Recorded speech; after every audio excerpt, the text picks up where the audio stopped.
Hi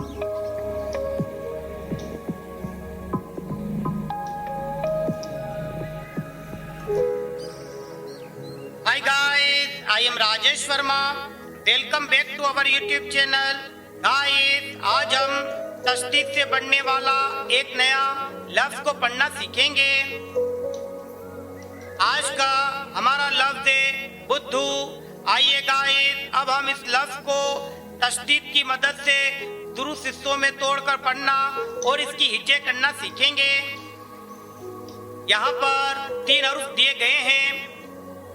पहला हर्फ बे है, दूसरा हर्फ दाल, तीसरा हर्फ वाव। यहाँ दाल के ऊपर तशदीद की एराब है।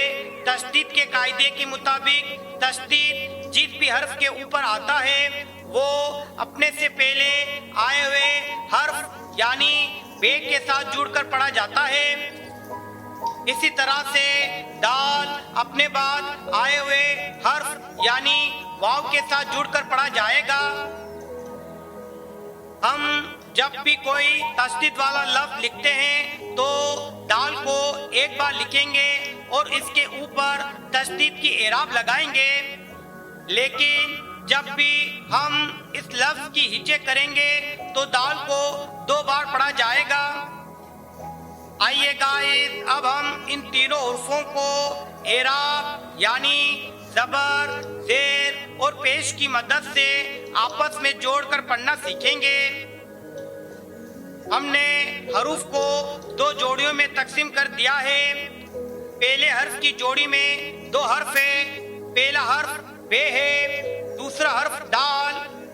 इन 2 हुर्फों के ऊपर पेश की एराब है। हम इन 2 हुर्फों को पेश की मदद से आपस में जोड़कर पढ़ेंगे। इसी तरह दूसरे हर्फ की जोड़ी में 2 हर्फ है।